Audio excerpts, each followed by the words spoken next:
Hello दोस्तों, rail वाला 2.1 में आपका फिर से स्वागत है। जैसे कि लूसेंट के सीरीज़ में आपने फर्स्ट डे का आप देखे होंगे, यदि नहीं देखें तो प्लीज़ जाके देखें। और उसी सीरीज़ को आगे बढ़ाते हुए आज उसके आगे हम कुछ बताना चाहते हैं। और बताने से पहले यदि आप लोग को लग रहा होगा जो क्या पढ़ा रहे उतना पढ़ाना है, फिर भी शॉर्ट में पढ़ा रहे हैं, 2-3 क्वेश्चन बता रहे हैं, तो इसके लिए मैं एक बुक लाया हूँ। शायद सबके पास में एक लूसेंट का ऑब्जेक्टिव का बुक होना चाहिए सबके पास। यदि नहीं है तो एक बुक परचेज कर लें। और ये बुक से हम जितना बताए हैं, 1 पेज 2 पेज से, इसमें हम चारों वेद के बारे में बताए थे, और उसके बाद सिर्फ अभी 4 वेद के बारे में बताए थे। तो आप ये बुक को पलटाइए। बुक में आपको जहाँ वो वेद से संबंधित क्वेश्चन है, जहाँ जो हम बताए हैं फर्स्ट एक्सरसाइज में, वो आप उल्टा के देख सकते हैं। जो जितना हम बताए हैं शायद उतना ही, उससे ज़्यादा क्वेश्चन कहीं नहीं है। जैसे हम आपको उदाहरण के तौर पे बता रहे हैं, जैसे पेज निकालेगा आपको 2 में देखिएगा, 2 नंबर एक्सरसाइज लिखा वैदिक संस्कृति। उसमें आप देखिएगा जितना हम बताए हैं, जैसे आप उल्टा के देखिए, पढ़िए। इसमें काल ताल तो नहीं बताया है, जैसे वेद के बारे में बताया, तो इसमें क्वेश्चन पढ़िए कितना नंबर से, तो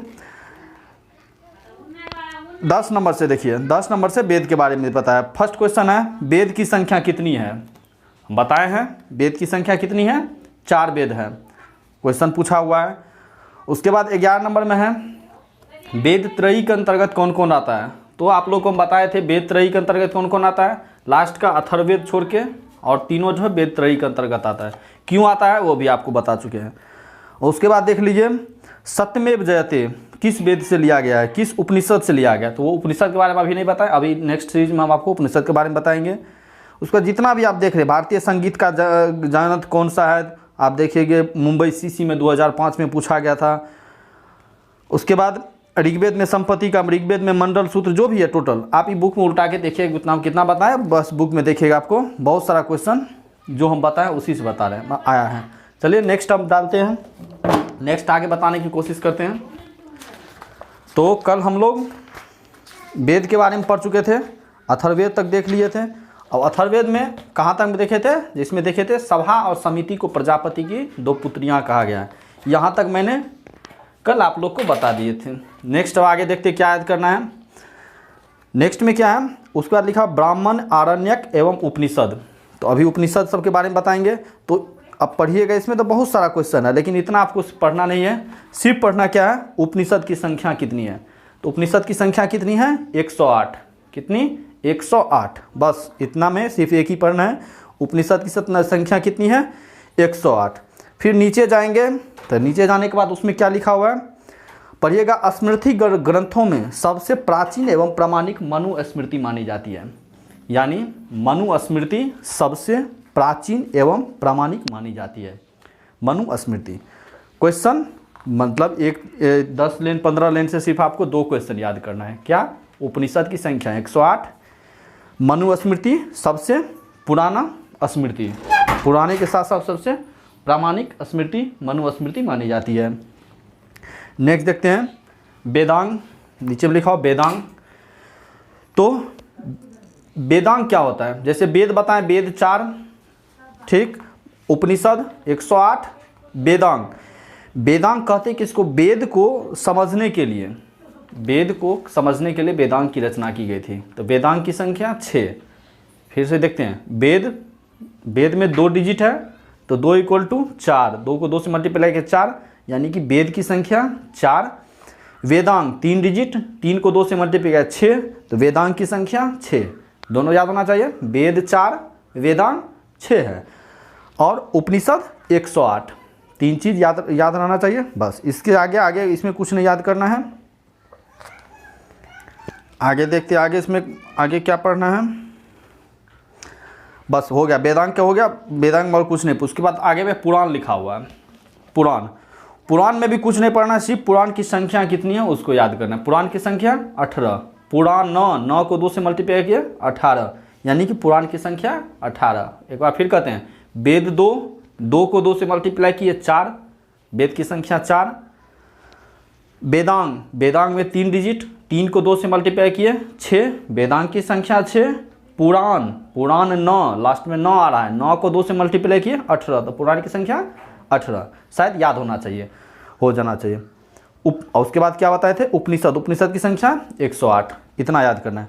और पुराण में देखिएगा, जब पुराण का टॉपिक देखिएगा तो उसमें एक ब्रैकेट में लिखा हुआ है जो पुराण उससे संबंधित वंश, ये बहुत मोस्ट इंपॉर्टेंट क्वेश्चन, पुराण से संबंधित मोस्ट, क्या हम इसको मोस्ट से भी ऊपर कह सकते हैं। जो ये 3 जो क्वेश्चन डाला है, पुराण की संख्या, विष्णु पुराण मौर्य वंश से संबंधित, मत्स्य पुराण आंध्र सातवाहन वंश से संबंधित, और वायु पुराण गुप्त वंश से संबंधित। तो चूंकि 3 पुराण लिखा है, इसको याद करने में प्रॉब्लम होगी, याद कैसे रहेंगे, इसका उसमें चल जाएगा, इसका उसमें, तो इसको कुछ ट्रिक के माध्यम से याद करेंगे। जैसे वायु पुराण कौन वंश से संबंधित है, गुप्त वंश से, वायु पुराण गुप्त वंश से। तो वायु हवा क्या रहता है, गुप्त मतलब छुपा हुआ, हवा कैसा होता है, छुपा हुआ, इसलिए वायु जो है, वायु पुराण किससे संबंधित है, गुप्त वंश से, यानी छुपा हुआ है, तो वायु पुराण गुप्त वंश से। विष्णु पुराण मौर्य वंश से, और मत्स्य पुराण आंध्र सातवाहन से। तो मत्स्य सातवाहन, मत्स्य को तो मत्स्य तो आ रहा है, और सातवाहन में भी तो आ रहा है, तो इसे हम कैसे याद कर सकते हैं, मत्स्य पुराण किससे, तो किस में, 7 में, तो 7 यानी मत्स्य सातवाहन। तो मत्स्य पुराण सातवाहन से, वायु पुराण, वायु चूंकि छुपा हुआ रहता है, छुपा इक्वल टू गुप्त, तो गुप्त वंश से। उसके बाद विष्णु पुराण, एक बच गया विष्णु पुराण, तो विष्णु को याद रखना है मौर्य वंश से। चलिए, तो इसमें पुराण के बारे में बता दिए, जो 3 पुराण याद रखना है, विष्णु पुराण मौर्य वंश से, मत्स्य तो है तो सातवाहन वंश से, गुप्त वायु पुराण है तो वायु छुपी हुई रहती है, तो वायु इक्वल टू गुप्त छुपी रहती है, तो वायु इक्वल टू गुप्त वंश से। ये 3 वंश आपको याद होना चाहिए, और एग्जाम में बहुत मोस्ट इंपॉर्टेंट क्वेश्चन ये 3 रहता है। चलिए नेक्स्ट आते हैं। चलिए पुराण खत्म हो गया, तब अभी हमने क्या चीज़ पढ़े हैं, वेद के बारे में पढ़े हैं, वेद 4 वेद टोटल बार डिटेल्स बता दिए, वेदांग के बारे में बता दिए, उसके बाद पुराण के बारे में बता दिए। अब यदि बुक निकालिएगा तो मुश्किल से हम इतने हमें 10 या 15 क्वेश्चन से ही एग्जाम पूछा है, तो इसे आप पढ़िएगा, इसको तो बहुत सारा क्वेश्चन है, इतना पढ़ना नहीं, सिर्फ उतना ही पढ़ना जितना हम बता रहे हैं। अब चलिए नेक्स्ट में है बौद्ध जैन एवं अन्य साहित्य। बौद्ध साहित्य क्या है, जैन साहित्य एवं दूसरे संबंधित साहित्य। तो बौद्ध साहित्य गौतम बुद्ध से संबंधित, जैन साहित्य महावीर से संबंधित, अन्य साहित्य में देखेंगे क्या है। तो इसमें पढ़िएगा तो क्या लिखा है, सबसे पहला क्वेश्चन, जातक में बुद्ध के पूर्व जन्म की कहानी वर्णित है। याद रखना है, जातक क्वेश्चन यहीं से पूछता है, जो जातक जो है किस से संबंधित है, महावीर से कि महात्मा बुद्ध से। जातक जो किससे संबंधित है, महावीर या महात्मा बुद्ध से, तो जातक बुद्ध से संबंधित है, फर्स्ट क्वेश्चन। उसके बाद नेक्स्ट लेना आइएगा, देखिएगा लिखा जाएगा आगम, जैन साहित्य को आगम कहा जाता है, ये क्वेश्चन पूछा जाता है। आगम किससे संबंधित है, जैन धर्म से, बौद्ध धर्म से, तो आगम किससे, जैन धर्म से। कल्पसूत्र, नेक्स्ट बुक लिखा हुआ है कल्पसूत्र किससे संबंधित है, जैन धर्म से। 2 लाइन मात्र इसमें याद रखना है, कल्पसूत्र और भगवती सूत्र दोनों जैन धर्म से। एक बार फिर करें, जातक बुद्ध से संबंधित, बुद्ध में क्या, बुद्ध के पूर्व जन्म से संबंधित। इसको कैसे याद रखें, याद करने का कुछ तरीका होना चाहिए, तो याद देखिए, पूर्व जन्म, जातक मतलब जब तक पूर्व जन्म होगा, बुद्ध भगवान थे, तो भगवान पूर्व जन्म तक, जातक पूर्व जन्म होगा तब तक भगवान रहेंगे। जातक मतलब जब तक पूर्व जन्म फिर से जन्म होगा तब तक क्या रहेंगे, भगवान बुद्ध रहेंगे। तो याद करने का तरीका, जातक किससे, पूर्व जन्म से संबंधित, ना पूर्व जन्म से किसमें, महात्मा बुद्ध से संबंधित। एक क्वेश्चन के लिए। उसके बाद आगम किससे, जैन साहित्य से आगम।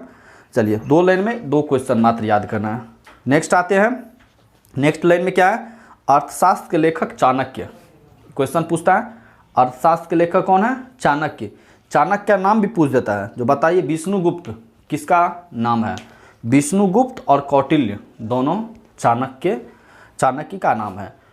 आगे हम पढ़ेंगे, चाणक्य को बहुत बड़ा नीति निर्माता कहा गया, नीति का गुरु कहा गया है चाणक्य को, जो कि मौर्य वंश का जो आगे बताएंगे मौर्य वंश का जो शासक था उसको कैसे उन्होंने घनानंद को पराजित करने में चंद्रगुप्त मौर्य का वो साथ दिए थे, किस तरह कहे थे, इसको हम टोटल बाद में बताएंगे।